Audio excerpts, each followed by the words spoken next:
¿Qué te ha dejado hasta ahora esta carrera como entrenador en términos generales, a grandes rasgos? Tantas cosas, ¿no? Aparte ha sido mucho tiempo, muchas experiencias, compartir con muchas personas y compañeros distintos momentos, torneos, entrenamientos, periodos de trabajo, de planificación. Es algo que me gusta mucho, o sea, en primera instancia mucha satisfacción, mucho placer por hacer y tener el privilegio de hacer lo que me gusta. Y haberlo compartido con gente con la cual también quiero mucho y me llevo muy bien, entonces doblemente un factor de felicidad. Y después, como decía en una de esas entrevistas, ser partícipe en algo y dejar la huella, como hablamos los entrenadores, en muchachos jóvenes, que hoy son hombres algunos, otros un poquito más jóvenes. De haber dejado algo, creo que en definitiva es gran parte del objetivo que persigue un entrenador a nivel de selección juvenil. Nos vamos a meter ahora un poco más de fondo en eso, pero hablar de la última experiencia, de la más reciente, la selección mayor de Honduras, ¿qué te dejó esa experiencia? ¿Qué nos puedes contar? Desde el punto de vista profesional, una gran experiencia haber tenido la posibilidad durante 3 años de estar al frente de la selección nacional y sub-23, haber logrado medalla de plata en Panamericanos, clasificación a los Juegos Olímpicos, competir en Juegos Olímpicos, medalla de bronce en adultos, en torneo centroamericano que Final Four se llama. Y después la gran experiencia de haber competido a nivel de eliminatoria, donde los resultados no se obtuvieron.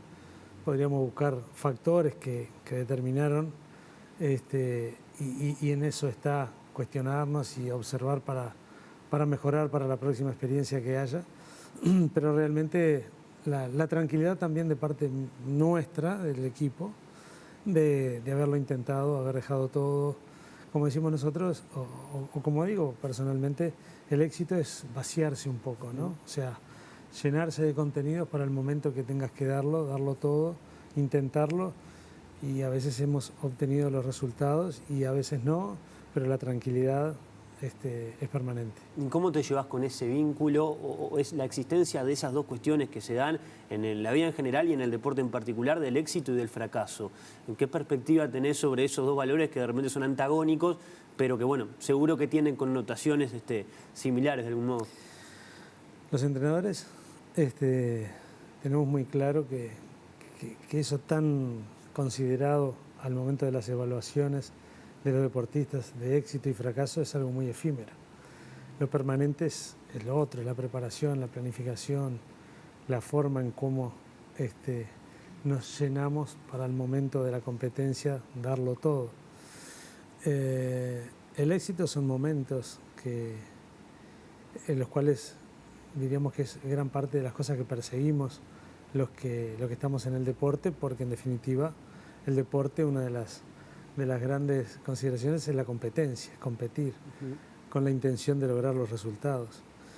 Y el fracaso es un momento no deseado, indudablemente, por las personas en cualquier ámbito, y como en el fútbol, particularmente en el deporte en general, en la vida, cuando un objetivo no es logrado, da la impresión de que la gente está en busca de los responsables. Y entonces está muy asociado para los entrenadores un fracaso deportivo o un resultado deportivo negativo, la responsabilidad, y eso como entrenador diríamos que lo entendemos. A veces como personas y ser humano es difícil de llevar ese peso y de recibir todo ese montón de críticas que hoy las personas por las redes y por la forma, por la popularidad que tiene el fútbol también, las personas son muy duras muchas veces en la consideración. Quizás basado en la cultura futbolística que tienen nuestros países y Uruguay en particular, en algún punto hasta se naturalice eso de la crítica, hasta despiadada en algún punto tras no conseguir un éxito o terminar en un fracaso.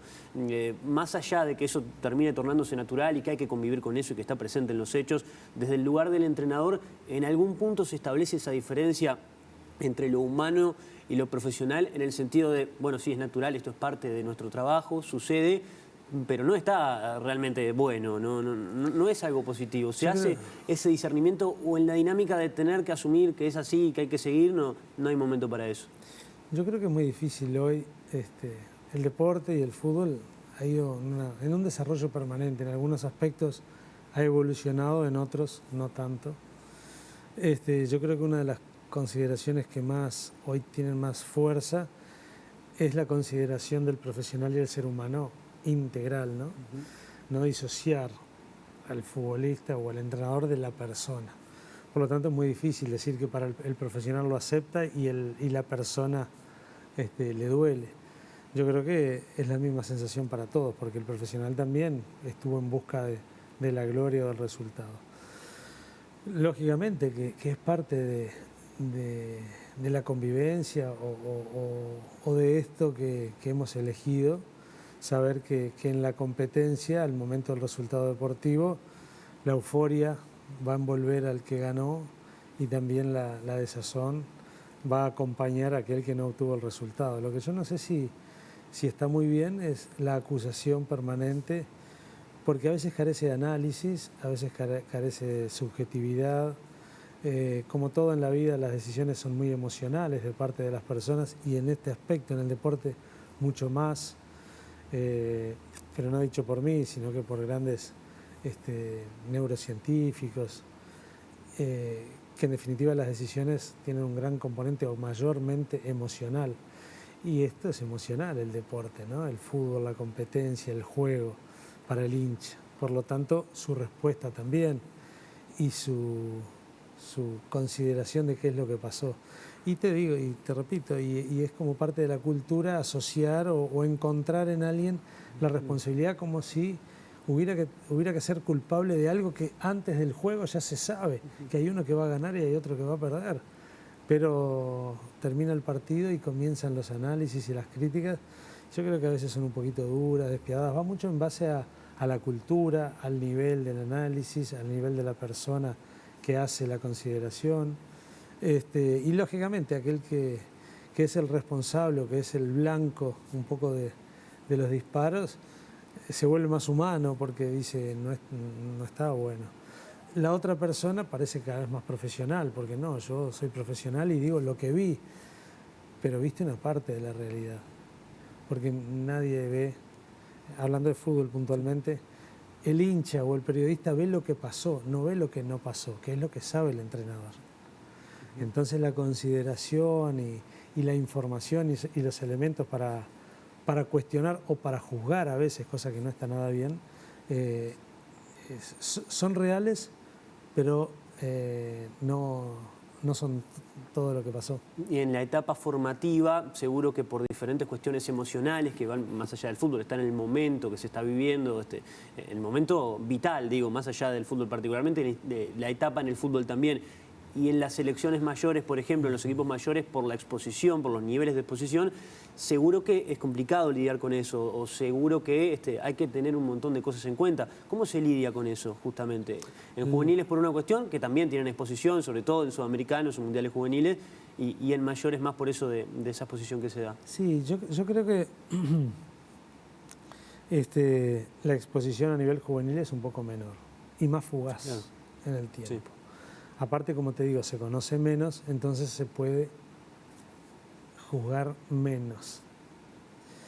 A nivel de mayores, como todos creemos que sabemos y que conocemos y de que somos dueños de la verdad, nos sentimos capaces de tomar decisiones o de juzgar a las personas por lo que creo que pasó o que es responsable. ¿Cómo se lidia? Y bueno, va mucho en el carácter, en la personalidad de cada uno, como creo que en cualquier tarea en la vida, ¿no? Porque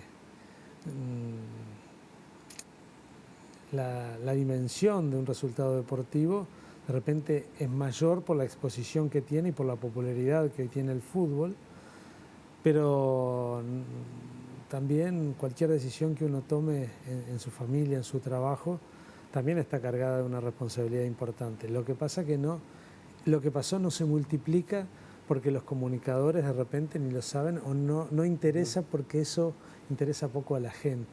Pero hoy el fútbol está muy metido en las culturas de los países, sobre todo Honduras, Uruguay, Sudamérica. Por lo tanto, es muy importante en el estado de ánimo de las personas. El periodista lo percibe, el político lo percibe, la gente lo percibe y por lo tanto se mete en algo que sabe que es muy considerado y donde va a tener mucha repercusión lo que diga. Y bueno, sabemos un poco también la dimensión que tiene esto que tanto nos gusta y que también esa adrenalina es parte también del gusto que sentimos por estar en esto. Y entre todo eso, entre esa adrenalina, la administración, la gestión de las emociones, la gestión humana, también está el entrenador en sí. ¿Desde qué lugar se para uno ahí en un momento en el que de repente hay un concepto que está instalado un poco, creo, en el ambiente de fútbol de la soledad del entrenador, que se habla mucho de eso? Porque hay que gestionar, hay que estar pendiente, hay que estar todo el tiempo acompañando, hay que estar trabajando en función del dirigido, pero en un momento uno se sienta o en un momento, digamos, no sé, uno se siente solo de repente. La soledad, mira, viene por dos, yo lo relaciono a dos momentos. Uno, después de todo eso que pasó, cuando el equipo no logró el resultado, es el blanco de todas las críticas. Puede ser que los futbolistas muchas veces también, pero diríamos del staff, claro, es el entrenador. Y vos decís, sí, pero está lo otro, que es la euforia o el éxito, que también el entrenador es quizá el más considerado, pero viene el día después del éxito, donde todo vuelve a la normalidad, donde al otro día es lunes nuevamente y hay que volver a empezar. Y ahí se habla un poco de la soledad del entrenador, como diciendo todo eso que pasó, se terminó. Y eso fue fugaz y pasó y me lo quise quedar, pero no me lo puedo quedar. Pasó por acá, lo disfruté en un momento y ahora me siento un poco...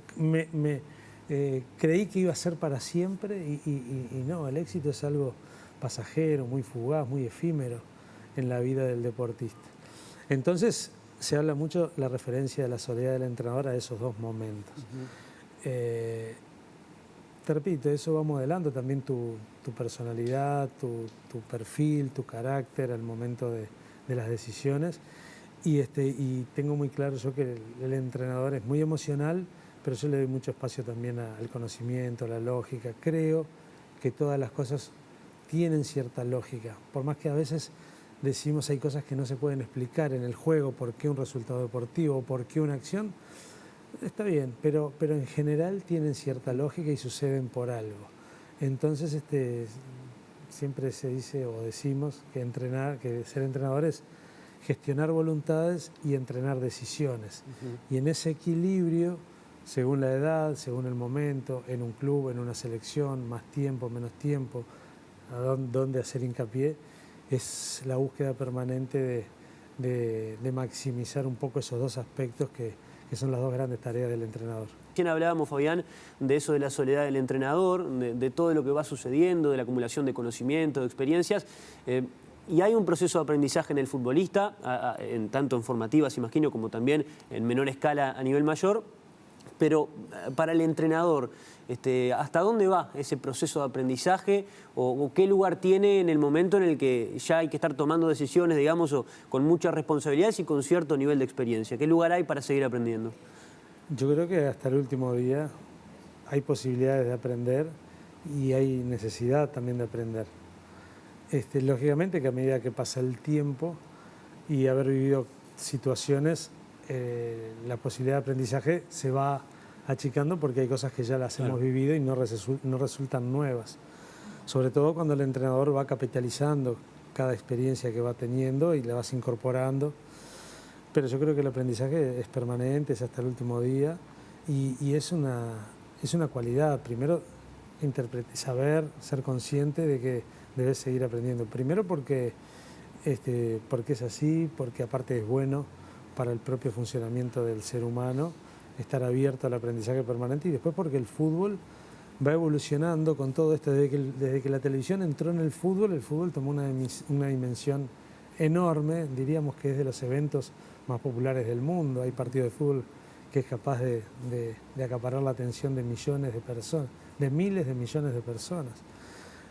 Entonces empiezan los análisis, empiezan las críticas, empiezan las evaluaciones y todo ha ido llevando a un desarrollo y a una interpretación del juego que los entrenadores hoy es necesario que intentemos, y bueno, y eso es un aprendizaje permanente. Y después también, porque el juego el fútbol para mí consiste de dos grandes aspectos, uno que es el juego puramente y otro que en definitiva todos los trabajos de equipo hablan mucho de las relaciones humanas. Entonces nunca hay que parar de aprender del juego, como te decía antes, por los cambios que va teniendo el propio juego, la preparación del atleta, etcétera. Y también el tema de las relaciones humanas, de lo cual el entrenador debe saber y mucho, ¿no? Bien, revisando un poquito una charla que diste hace un tiempo con ITP AUDEF, con ese grupo de entrenadores y de estudiantes para esa profesión, comentaba junto a Gerardo Peluso una anécdota en Francia, o de un partido amistoso con Francia en selecciones juveniles y un momento en el que detectaste algo durante el partido ante una superioridad al rival que te permitió canalizar diferentes cuestiones o virar algo en el pensamiento. ¿Qué nos podés contar de ese momento y qué fue lo que te pasó ahí? Ese curso que agradezco porque cada vez que nos invitan a...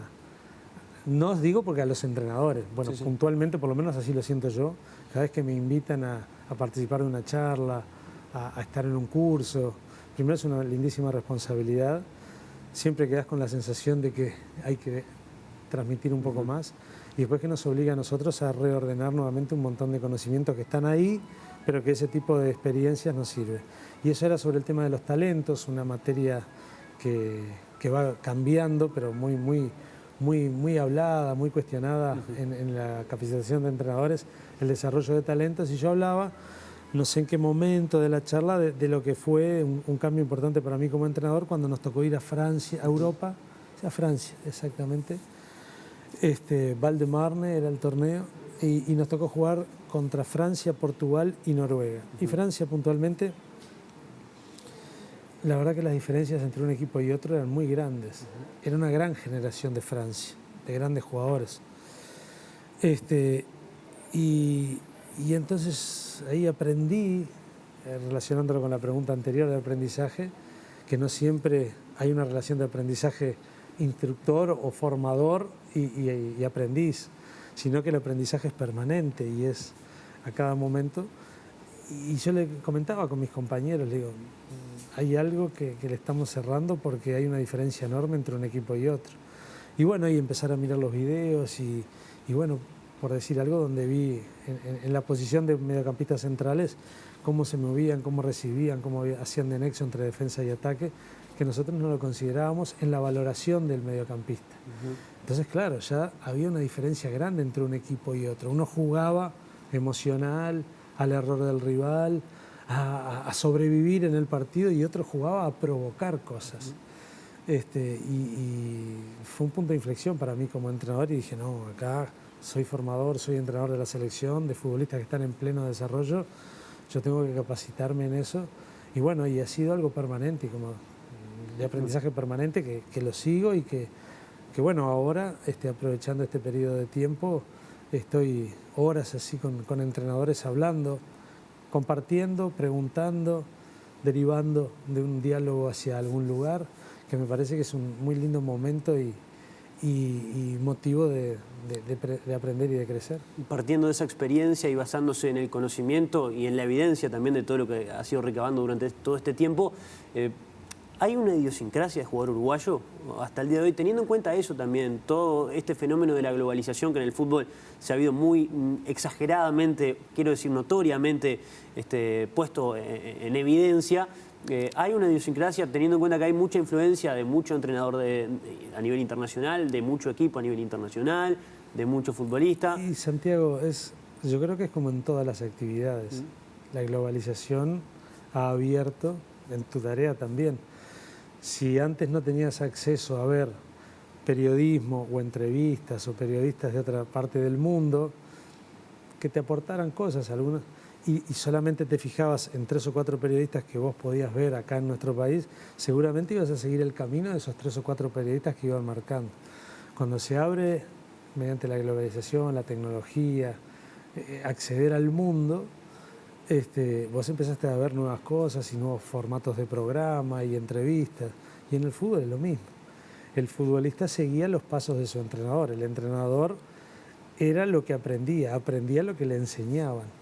Hoy, que la globalización nos permite estar vinculados y en tiempo real mirar partidos. Cuando yo era chico y tenía la edad de mis hijos, tenía que esperar que llegara el video del partido del domingo de tarde de Argentina para mirarlo de noche. Ahora está Wisecout, por ejemplo, en una plataforma que uno aprieta un botón y aparece el partido de la tercera fecha de la Liga de Bielorrusia. La plataforma te muestra el partido. Y si no querés mirar el partido, porque ya querés ahorrar tiempo, te muestra lo que vos quieras ver de ese partido ya resumido. O sea, hay, como te digo, hay una profesionalización de este tema muy grande. Entonces, lógicamente, que esa cultura, digamos, esa forma de concebir el fútbol que la teníamos, hoy hubo un momento donde se vio muy comprometida porque empezaron a evolucionar un montón y cuando quisimos acordar dijimos, esto que me pasó a mí y en distintas áreas también en el deporte, es decir, pero hay otro deporte, hay otra preparación, hay algo que no... nosotros tenemos algo muy importante que es nuestra idiosincrasia, nuestra cultura, nuestro hambre, nuestras ganas, ser competitivos, que es algo que no es fácil de lograr porque eso no se entrena, eso se incorpora, ¿no? En base al estilo de vida que tenemos y hablando puntualmente de fútbol, a lo que viven los niños de los 5 o 6 años. También hay un fútbol de conocimiento, de lógica, de esto que te decía, que debemos también considerarlo y no podemos quedarnos solamente con aquello que nos hizo grandes. No quiere decir que no había buenos jugadores, sino que nos caracterizaba, pero hoy complementarlo y también, porque aparte nuestros futbolistas van al mundo, lo viven y después también quieren compartirlo con sus compañeros. Entonces, nosotros tenemos un estilo y creo que no debemos perderlo, porque ese espíritu competitivo es muy difícil de encontrar y es muy requerido en el mundo, el futbolista uruguayo.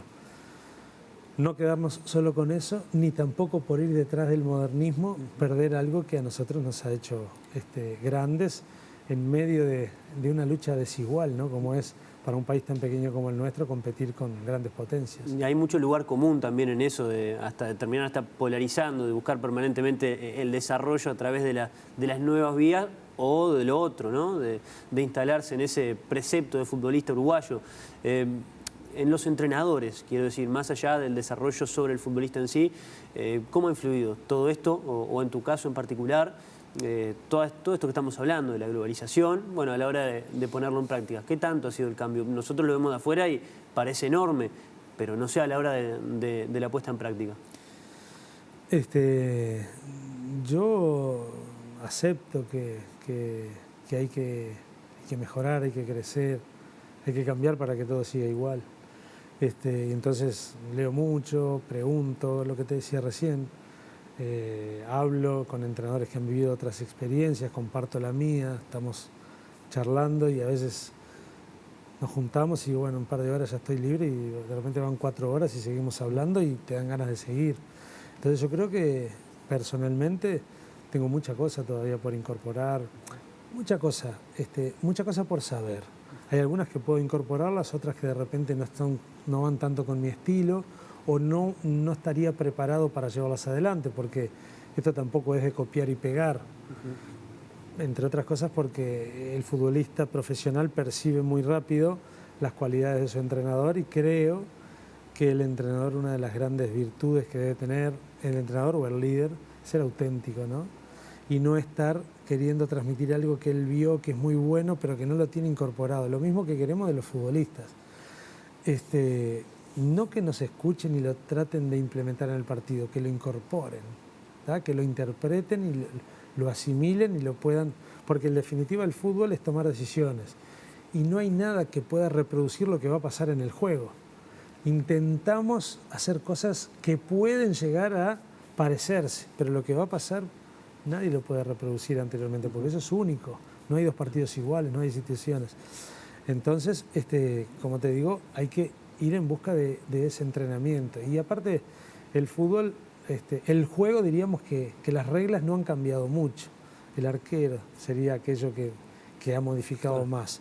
Pero después las reglas no han cambiado mucho. Podría decirte que de los deportes el que ha cambiado menos, pero sí las condiciones. La televisión que entró y ahora el deportista es atleta, ahora los campos son perfectos, ahora el fútbol es un espectáculo, ahora hay que mover millones de gente, hay que hacer cosas que atraigan al público y hay distintas culturas que son tan importantes. A nosotros nos emociona un equipo comprometido, luchador, que trabaje. al brasilero un equipo que maniobre, que juegue, al argentino un equipo que tenga calidad, que sea colectivo, que vaya de área a área, al mundo árabe otras cosas, al europeo otras cosas. Y bueno, es tan heterogéneo el gusto por el fútbol y es tan importante hoy el espectador en esta empresa tan enorme que es el fútbol, que no solamente hay que ganar partidos, sino que también hay que gustar. Y bueno, todo eso se torna en algo muy complejo, porque el que evalúa eso es muy subjetivo. Entonces vamos a la estadística, que lo único que sirve son los números, y bueno, entonces todo se reduce a ganar. Pero yo diría que eso es una visión muy reduccionista, que no es la ideal. Hay que tener ambición de ir un poco más allá, hay que sentarse para eso y hay que ponerle, digamos. Y yo pienso que sí. Y a veces no hay tantas ganas de hacerlo. No hay tanto tiempo, no hay tanta capacidad, no hay tanta capacidad de análisis. Hay un bombardeo permanente de información, de sugerencias, de ideas. Y después que, como te digo, el fútbol es tan popular y todos los cambios en el mundo se dan a través de las presiones sociales. Y el fútbol hoy, las masas, los fanáticos de un equipo son una presión social, una selección. Basta ver lo que pasó acá en Uruguay, cosas que pasan en otros lados. La presión social obligó a tomar decisiones a las personas que están al frente. Solamente el tiempo va a decir si estuvieron bien o no. Después todo lo demás van a ser especulaciones. Para cerrar, Fabián, terminado este proceso de institucionalización de las selecciones nacionales y la formación de sus futbolistas, como Tavares lo denominó en su momento, ¿qué te queda? ¿Qué te queda de todo lo que viviste? ¿Qué te queda en términos generales? Muchísimo. Primero, un agradecimiento a Tavares por haberme considerado, por haberme elegido, por haberme acompañado y ayudado, a mis compañeros, de que de ellos aprendí muchísimo. Viví cosas tremendas, como es ser entrenador de la selección nacional. Y el aprendizaje que yo ya lo tengo por mi formación, por mi vida, de la consideración y del valor humano de las personas, pero en el complejo se fortaleció y sobre todo convivió con el deporte y con la competencia, que a veces nos inculcan eso a nivel de familia, a nivel de estudios, a nivel de, diríamos, de subgrupo, de mi familia, de mis amigos, de mi barrio. Pero después cuando me meto en el fútbol y te dicen acá lo único que sirve es ganar, digo, entonces abandono todo aquello del respeto, de levantar al rival, de abrazar. No, acá hay que... Y todo eso exacerbado. Además. Exacerbado. Y convivió eso. Entonces eso realmente fue un aprendizaje enorme para el cual seguro seguiré creciendo en el aprendizaje del fútbol, en las relaciones humanas, pero nunca lo voy a abandonar. Fabián, ahora en este momento, después de esa etapa en Honduras, ¿en qué estás básicamente? Estoy, desde el punto de vista humano, bueno, volviendo a mi casa, un lugar para mí innegociable, irrepetible, como es estar con mi familia, con mis afectos, con mi entorno. Por lo tanto, recuperando mucho tiempo que no tuve. Desde el punto de vista profesional, planificando un poco, si se puede, un poco qué me gustaría y haciendo cosas para ver si eso puede suceder. Quizá me tenga que quedar unos meses sin trabajar, pero tienen que ser de crecimiento, de aprendizaje, de observación, para cuando me vuelva a tocar, ver si puedo seguir esa línea que me tracé como entrenador, si no es muy ambiciosa, y si puedo lograr los objetivos personales a nivel laboral. Si no los logro, voy a estar tranquilo porque lo voy a intentar. Bien, muchas gracias, Fabián. No, gracias a ti y felicitaciones.